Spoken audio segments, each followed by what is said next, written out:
Anyone hear anything? Anything at all? Okay, this. Okay, we're going to have to try and do something very, very interesting. Everything's working for me, my mic, and so on, but I have just unplugged the mic. So it must be something to do with Beamz and their sound issues tonight. So what I have done is I'm literally holding the camera, the phone, so close to my head so you can hear me. And I'm speaking ridiculously loud. So you know when people ask, can you see people looking at you thinking, are you just speaking to yourself? Do people think you're weird? I am shouting very close to the camera. So the problem with that is I cannot see the chat. I'm going to take it a little bit away from my head. It's right next to my mouth at the moment. Yeah. Ellen said, I don't sound loud. Yeah, I'm not going to sound loud. I've got no mic. I had a microphone in, and somehow the platform is not allowing the mic to work. So I am standing with the phone as close to my face as possible. So my mouth can see, but the rest of me can't. What we're going to do, let's assume that I'm just going to take us on a silent walk, as in silent, as in I cannot see what you're asking me. So I'm just going to ramble on through Covent Garden, show you some of the Christmas lights. I'm not going to cancel, but I think it might be something to do with the Beamz signal, because I did another tour with this about 2 hours ago, the same microphone, and it's fine. The microphone's fine. So at the end of this, I might go back and look at some of the chat. If you have questions, intermissiontours@gmail.com. Anything you want to know about this area in Covent Garden, please ask me. Please send me an email and I'll answer them. We're in Covent Garden. As I said, I'm holding the phone very close to me. So I'm just going to talk and hopefully something will get through. We're on Bow Street. Now, in the 1800s, this became kind of an area of ill repute. You had the Bow Street Runners, the early version of the police force. Probably every second store or shop in this area was either a bar, a gin tavern, or a brothel. But this is where, in the 1600s, 1663 really, the first theatre was built in this area. This became Theatreland, but it also was the area of ill repute. So it kind of mixed everything up. Wasn't like Piccadilly, wasn't like Mayfair, wasn't like the King's Road, which was commissioned by Charles II, so he could get from Westminster all the way to Hampton Court. This mixed everyone up. Theatre, singing, dancing, sporting events, gambling, casinos, animal fighting, brothels, all in this area. And a lot of them were along Bow Street. As you can see, we're talking about 7 o'clock in the evening on a Sunday evening. And it's still really busy and it's pouring with rain. It's sort of dipping in and out. So a lot of people have got umbrellas. A lot of people have taken the umbrellas down. But what we're going to do for a little bit is walk into Covent Garden and see the lights there. But I want to show you along Russell Street. First of all, two main theatres. Probably the smallest theatre in the West End, audience-wise, and that's the Fortune. And that's on the left-hand side of the screen. And then you have the Theatre Royal Drury Lane on the right. And they're doing some filming here, a Sunday night. There's no show on here tonight, so they're doing a little bit of filming. So all the trucks you see in front of us, they're filming something inside the theatre. Andrew Lloyd Webber owns the Theatre Royal Drury Lane. He spent 65 million on it in the last couple of years. During the lockdowns, during the COVID pandemic restrictions, when Frozen wasn't on here, redesigning the theatre, 65 million. A lot of theatres, when they redesign the theatres, they stick in more seats. They take out a centre aisle and add more seats. He took 200 seats out. This is the oldest operating theatre in the West End. It opened in 1663, but not here. This is Catherine Street. It's called the Theatre Royal Drury Lane. It was originally called the Theatre Royal Bridges Street. Bridges Street was over there, and then Bridges Street was renamed Drury Lane. So the original entrance was at the end of the road. And then it burnt down, and then they put the entrance on Drury Lane. The third building went here on Russell Street, still called the Theatre Royal Drury Lane. And the present building, the fourth building, is here, still called the Theatre Royal Drury Lane. It was always so famous, they couldn't change the name of the theatre. There is a theatre on Drury Lane at the back. For many years, it was showing Cats. Wonderful musical, the choreography by Gillian Lynn, the direction by the great Sir Trevor Nunn. And here, for 10 years of those 25 years, you had Miss Saigon. And I swear on my life, I worked here for many years, and people would turn up at the intermission, at the interval, and they would complain at the interval that they hadn't seen any Cats, and they were at Miss Saigon. They had the wrong tickets, they just got the entrances mixed up. And the staff would often say, well, this is Miss Saigon. And people would say, well, I don't care. If they're Siamese cats, I just want to see them. Holds 2,000 at the moment, did hold 2,200. The second building held 3,500. Those were the days when people didn't really worry too much about armrests. But the building in the center of the screen now is the Fortune Theatre. It's currently showing The Woman in Black. She's been running since the late 80s. That is the second longest running play in the West End. The longest running, of course, is The Mousetrap, which opened in 1952. The Mousetrap further along in Leicester Square. You could fit the entirety of the Fortune Theatre. The whole building would fit on the stage of Drury Lane. Let's go and have a look at some Christmas lights. Most of the first theatres in England were built on the South Bank. The first ever theatre was built north of London in Shoreditch, and it was called The Theatre.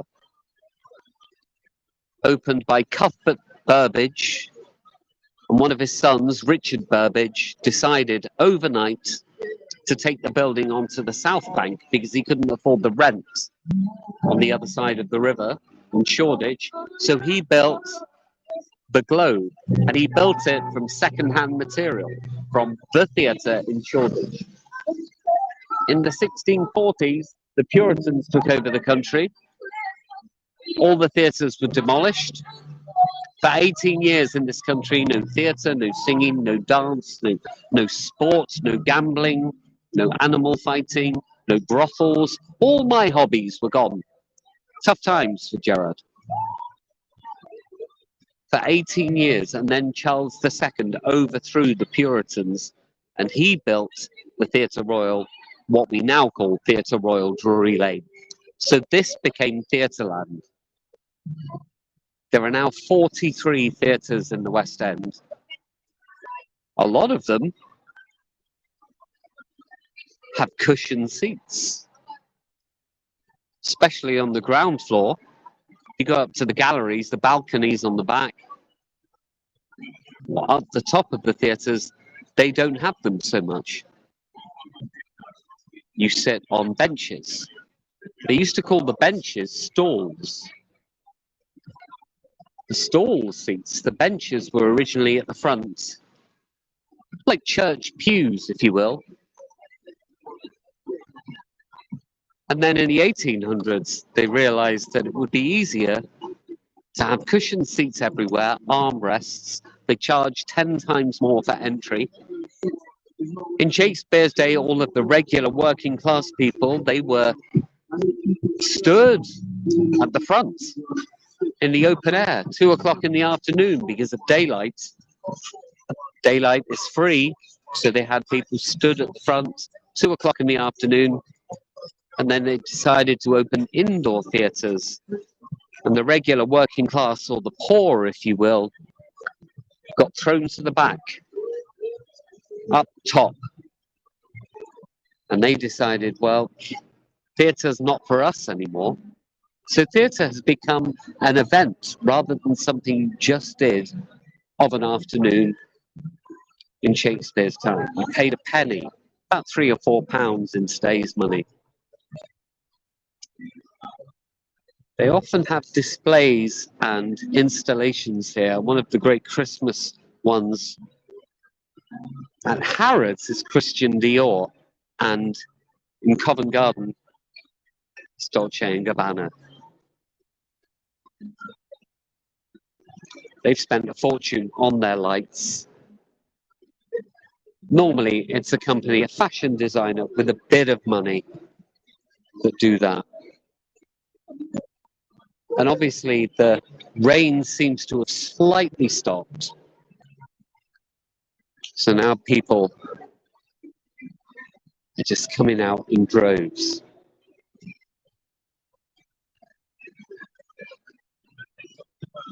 Amazing light display, but they're not even Christmas lights. It's just something bright at Christmas. And it's a very makeshift store, this Dolce & Gabbana store. It's simply advertising for them. Most people that come in here just walk straight through just to see the lights. They don't buy anything from the store inside.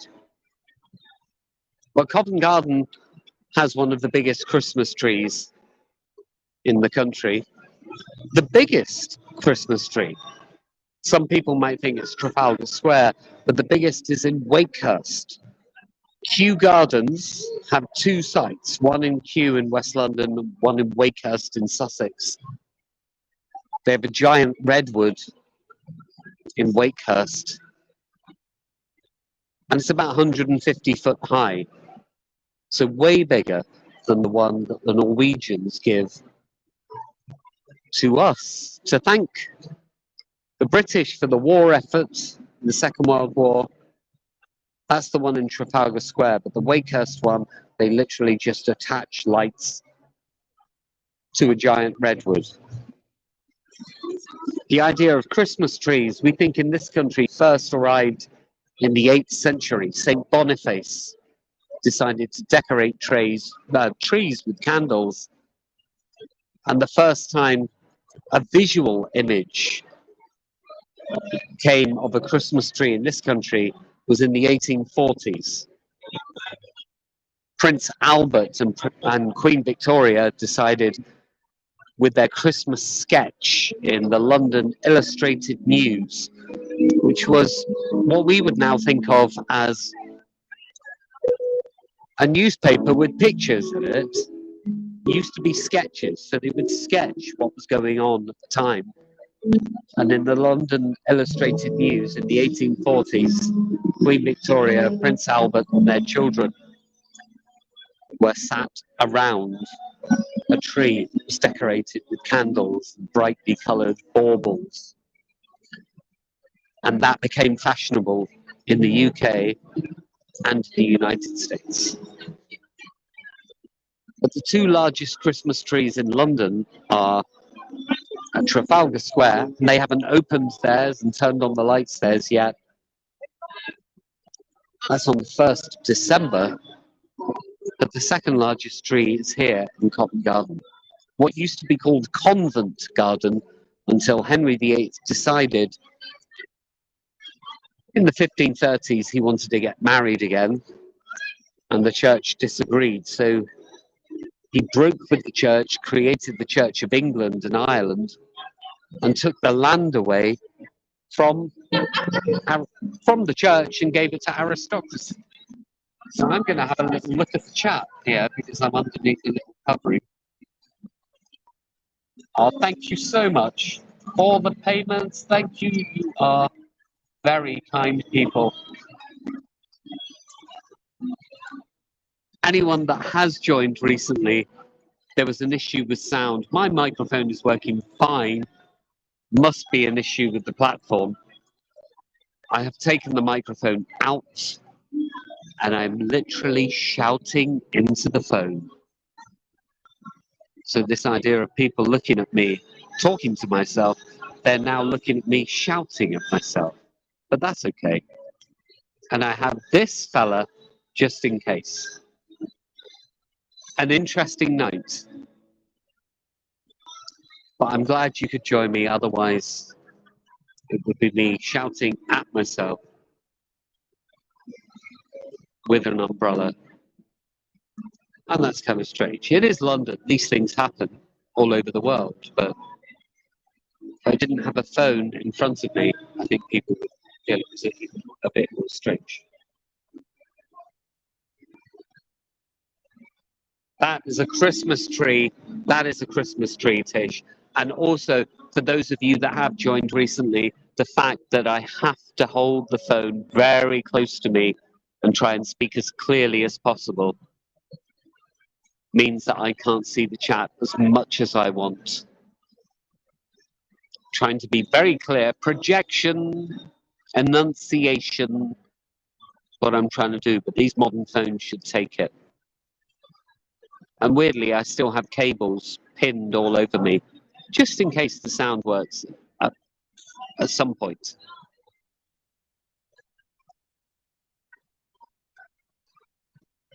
Thank you, Sol Vega.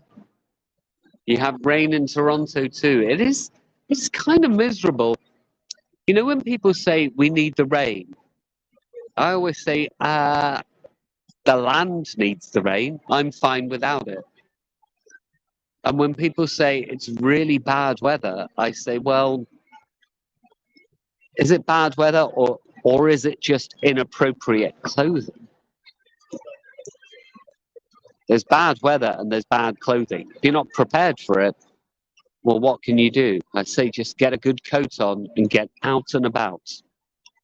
The problem is, Billy Connolly said that in the 1980s. No bad weather, just bad clothing. But he didn't have to do live streaming. He didn't have a gimbal and a phone and a microphone. He didn't have any of that. But he's kind of right in a way. As long as I've got an umbrella and the phone very close to my mouth, we should be all right.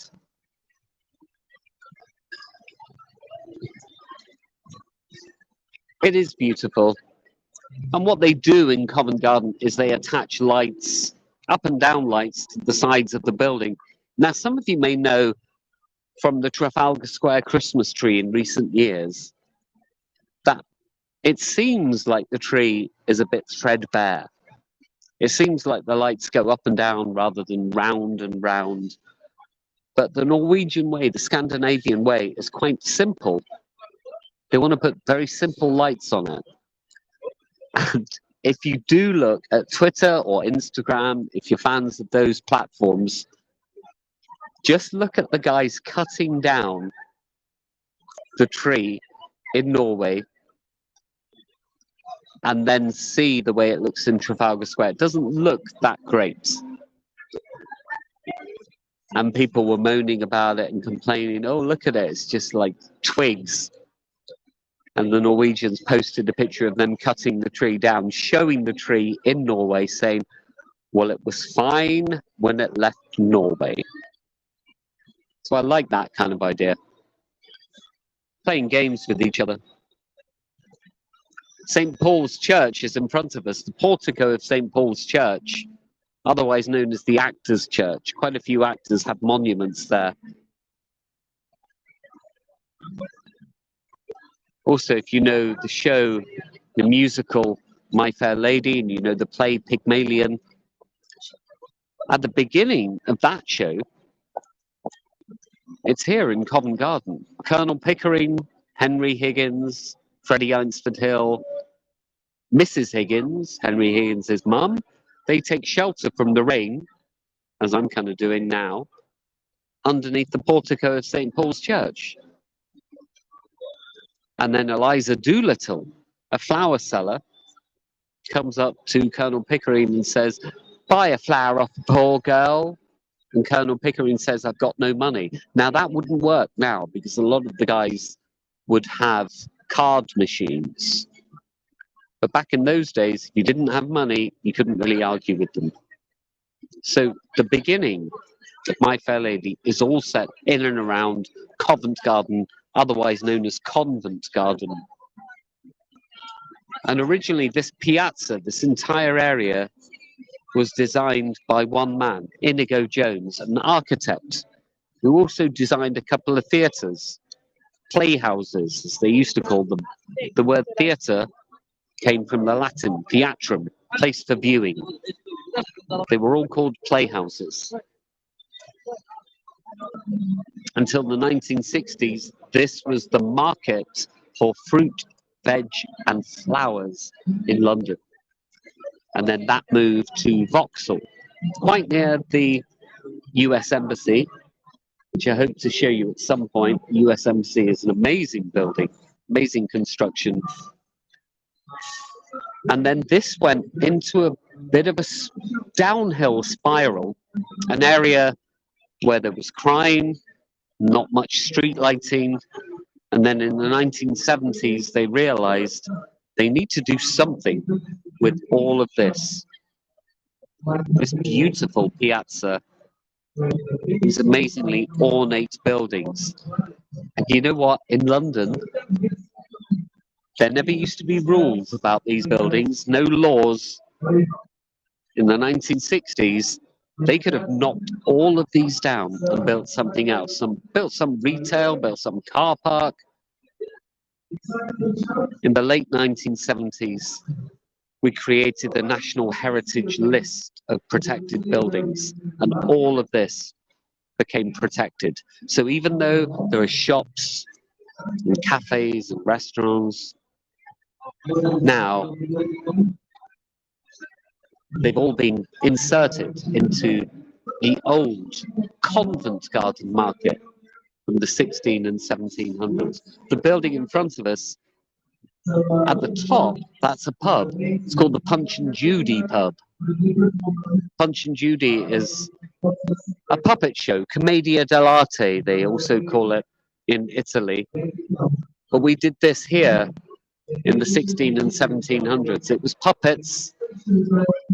There were stock characters, there were money lenders, there were abusive men, there were loose men, there were people from all walks of life, and they would show a puppet show here in this piazza. The kind of morality tales, really. Shakespeare was doing the same, but they decided it was a lot cheaper to do it with puppets. And they used to call them Punch and Judy shows. Nowadays, it's just a pub, the Punch and Judy pub. But either side of the Punch and Judy pub, you have lovely lights. A lot of it is to do with mistletoe. You've got an apple market here. The Apple store is just across the road. But originally, fruit, veg, this was the area for fruit here, the apple market. Now it's an area for bric-a-brac. You've got some days People will sell second-hand gear. Some days people have designed it, but we use this phrase, bric-a-brac. And it was the old Apple market. And that still remains, that idea. We still call it the Apple market.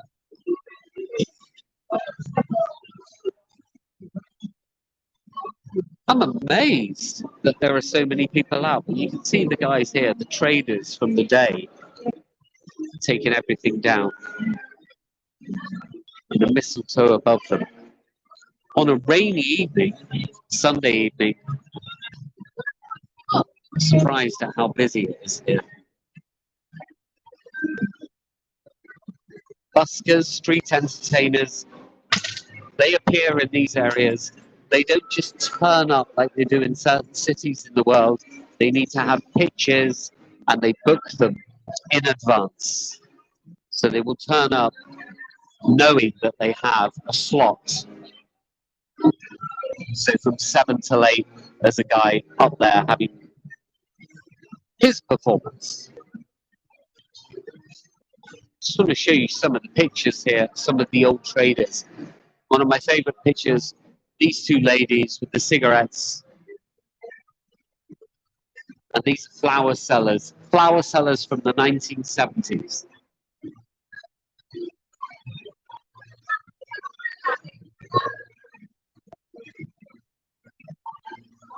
You wouldn't mess with them.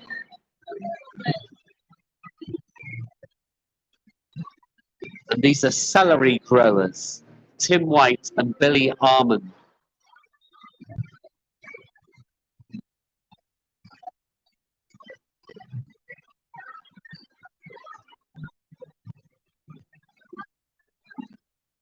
Possibly my favourite. I was in front of Drury Lane earlier. Two sisters, 1969, going to a show at Drury Lane.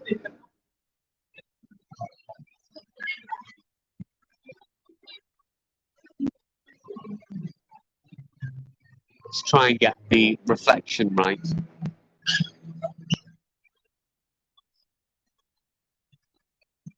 It's the guy on the left that I'm interested in.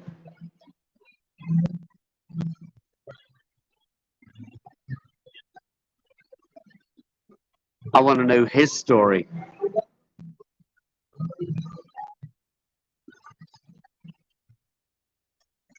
Thank you, Elaine.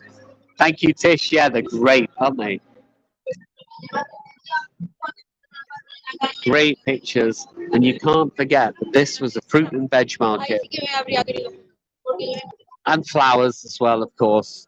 All moved to Vauxhall. But they keep the memories alive.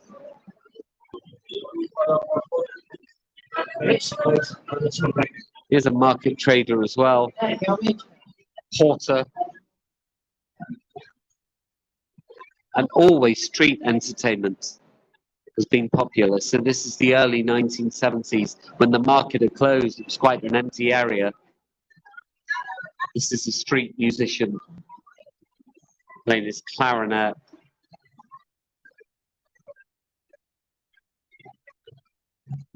A lot of the guys that work here still today are in their 60s and 70s, and quite a few of them worked here in the mid-70s, just as the market was closing, and they still work here. They still volunteer to work at these market stalls.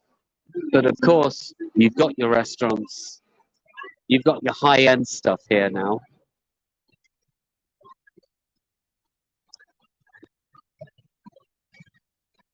I would say 70% of these people are tourists in London. Quite a few people from the US in London in the last week or two. The idea of Thanksgiving, of course you want to be near family, but sometimes the family say, let's just go away.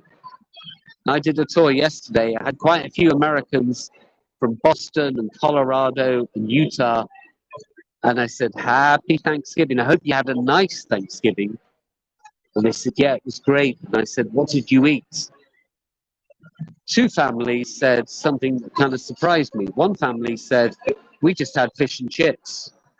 The other family said we went to Brick Lane in Whitechapel and just had a curry. And I said, oh, so no turkey, no mashed potato, none of that. They said, nah, too much washing up. We wanted to do something different.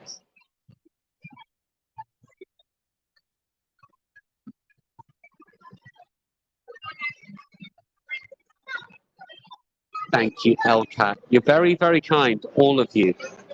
I'm staying underneath the shelter just for a moment. These pods, you can see this pod in front. Very simple. They're closed for the evening. Everything can be stored in there. And then when they open them,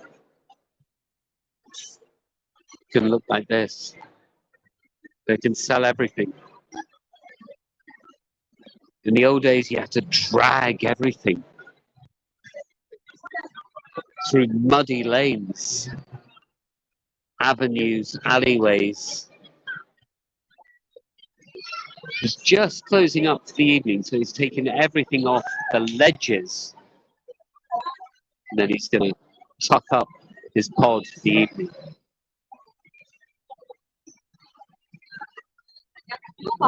This guy has a slightly bigger pod here. He's selling American sweets, jokes, some magic stuff. It's a slightly bigger pod. It's amazing what you can get, what you can pack into a small space. All of them have these now. They lock them up, they go away at night. Nothing needs to go back anywhere else. The first ever shops in London were way over near St. Paul's Cathedral. And they had to drag everything every single night. They were books, they were writing equipment, pens, stationery. They were the first people in London to be allowed fixed locations for their shops. And it's where we get the word stationery. They were stationery shops. All the booksellers. These guys are sat here having mulled wine.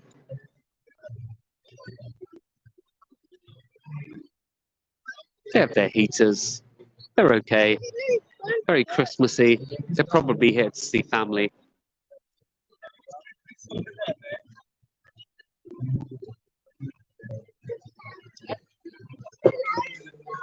Suddenly the rain seems to have disappeared. We're at the back of the Royal Opera House here. That's what this building is.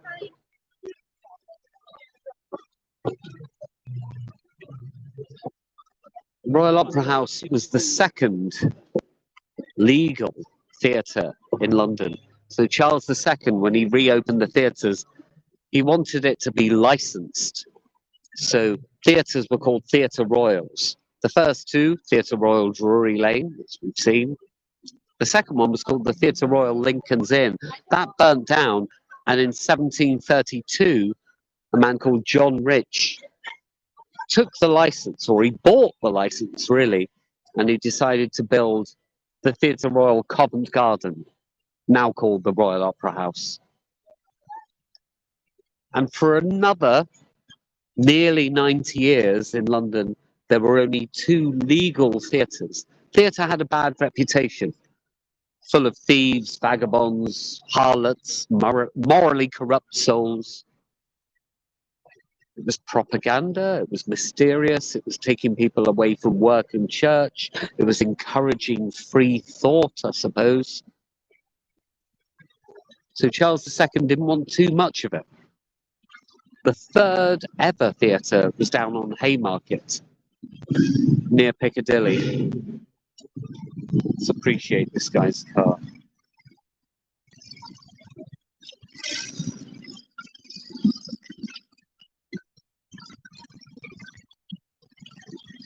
Quite a cool shot. It's a bit Back to the Future-esque. He's got a nice car, but if he goes out into the suburbs of London, southeast London where I live, there are a lot of road humps It's a very low car, so there's only certain places that guy can go. They call them road humps. Some people call them sleeping policemen.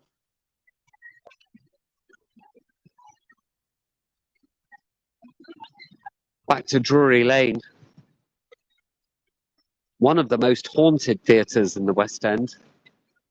People love their ghost stories at Christmas. Drury Lane is home to a ghost that we know as the Man in Grey. A figure has been seen since about 1840 in the upper circle, the third level of Drury Lane. Wears a grey hat, a grey cloak, wanders along the back of the third level. In about 1820, builders were doing some restoration work and they found bricked up in the wall on that third level the body of a man. Grey hat, grey cloak, dagger in the ribs. They never found out who he was. They think because he was close to a bar, he was an actor. And they think he was an actor named Arnold Woodruff. Arnold Woodruff went missing in the 1800s, and they think he may have been murdered and bricked up in the wall. He's buried at the back of the theatre. He's buried at Drury Lane Gardens, which is now just over there. You go to the end of the road and take a left, Drury Lane Gardens are there. He's buried there in an unmarked grave. They just call him the Man in Grey. And he's still apparently seen at Drury Lane to this very day. It's supposed to be a good omen for the show. If he's seen, and he's normally seen during the matinee of a performance, the show will have a long run. And the times he was seen most were during Miss Saigon, which ran here from 89 to 99, the longest running show in Drury Lane history. Andrew Lloyd Webber has done wonders with this building. He's the kind of guy that's not using the building to make money. He has money, so he's using the money to make the building beautiful. I like that idea. Philanthropy. And it's Catherine Street, named after Catherine of Braganza, who was Charles II's wife.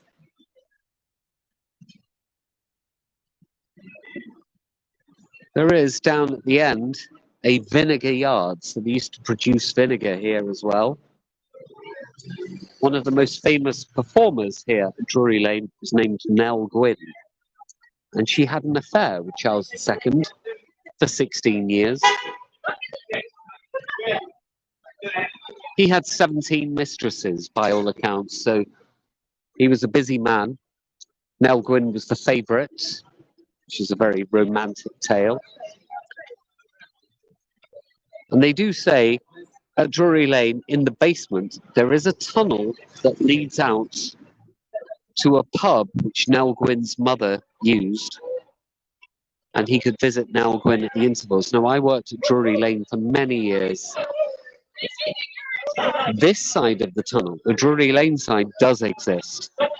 But everything else has been bricked up. Every other building between here and the Strand, where apparently the tunnel ended up, all the buildings are bigger. The foundations go deeper. So what has been lost in history, lost through the mists of time, is where the tunnel actually came out. It's possible it came out on a road named Southampton Street, just off the Strand. This is the old vinegar yard.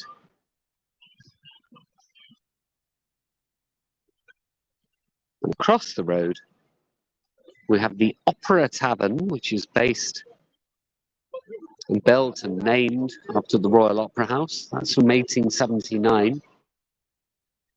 And then just over here, we have the Knell of Old Drury pub, named after Nell Gwynn. A lot of people say that that's where the tunnel comes out. Charles II wouldn't need a tunnel that went from Drury Lane across the road. And also, about 30 years ago, this pub was called the Lamb, L-A-M-B. So it wasn't anything to do with Nellie Drury. Do you know the Alfred Hitchcock film Frenzy? Alfred Hitchcock's father was a greengrocer, and he worked in and around Covent Garden, and quite a bit of the film, a lot of the pub scenes and the small intimate conversations happened here at the Nellie Drury pub when it was known as the Lamb.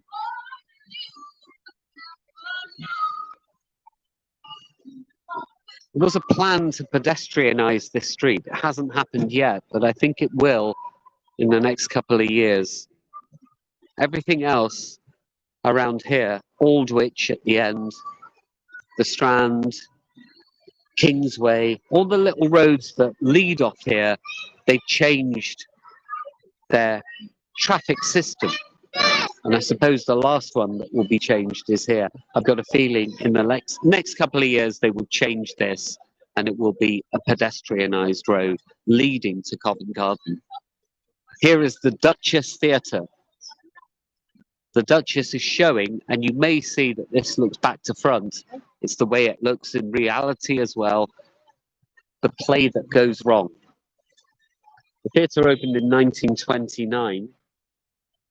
In 1932, the Duchess broke a record, and the record is still held for the shortest run in West End history. A show called The Intimate Review closed at the intermission, the interval of the first performance. It didn't even make it to the end of one performance. It just overran. The producers pulled the plug and they closed it. Holds about 600 Art Deco style. The play that goes wrong is a play that was written and performed originally by a group called Mischief Theatre. Mischief Theatre were a pub theatre company, and then Sonia Friedman, one of the big West End producers, saw it in a pub. Above a pub, actually, not even in a pub, in a small room above a pub, what we would call in the UK a fringe theatre, and she decided to finance the show and bring it to the West End. It also went to Broadway, and the Mischief Theatre Company also then wrote 2 other shows and had a BBC TV show written for them. They did well from a little show above a pub.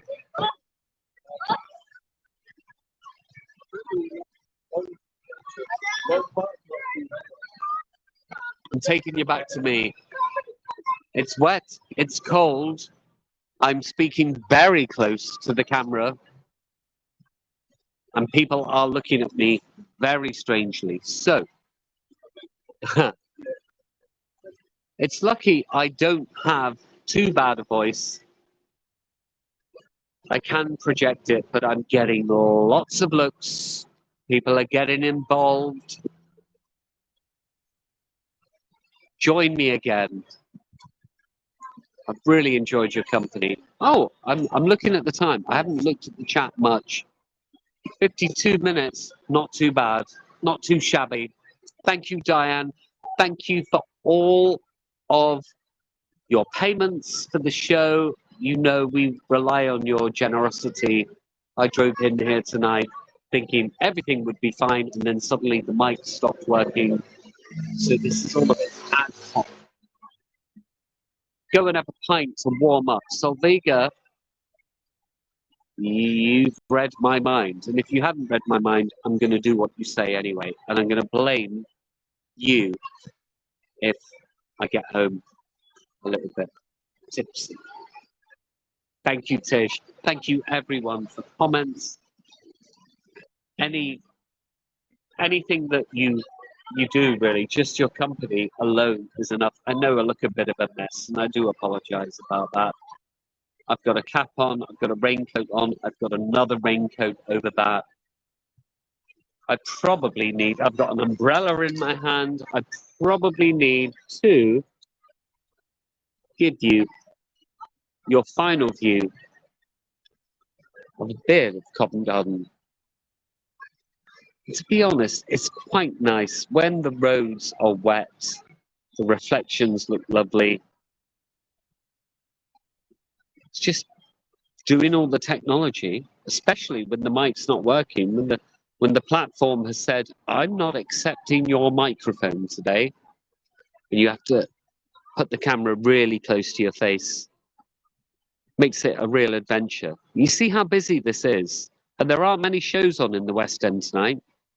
These are people that have been staying in their hotels maybe for the entire day, pouring with rain, and now it's just drying up, and they think, you know what?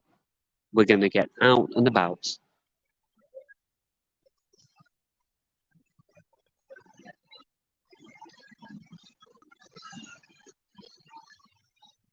You expected more Christmas lights. Well, apologies for that. I tried to show you as many in this area as I could. There are more. There are more, and we're doing this in a few parts, but I thought we'd do the Covent Garden area first, and then we'll do the Strand and Trafalgar Square, Leicester Square, Piccadilly, Regent Street, Carnaby Street. There are more probably over the west side, but this is part one. We'll do a few more of these. Hopefully you can forgive me that there aren't as many Christmas lights as you expected. You wait till we go to Regent Street and Carnaby Street. You'll be blown away. We're going to build you up towards the real brightness of Carnaby Street. Carnaby Street's lights, they've been doing them for 25 years, and this year the Carnaby Street lights are the best of 25 years. A big collaboration with a company called Choose Love, a refugee charity who have a pop-up shop there.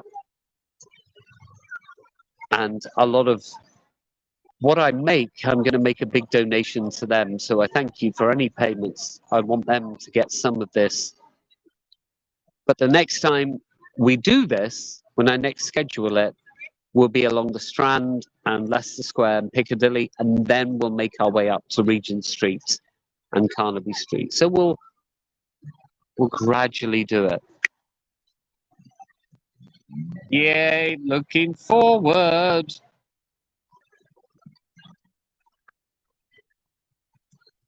So Vega would prefer a cognac. Wonderful. I'm not sure what I'm going to have. I'll have something. Thank you very much. Lots of love. And I will see you very, very soon. Thank you, Manny Esther. Thank you, everyone. Take care. Enjoy the rest of your evening and get prepared when we go along Regent Street and Piccadilly and Carnaby Street. And that will be on schedule, the rota, in the next couple of days. The rota. Listen to me. The schedule. The schedule.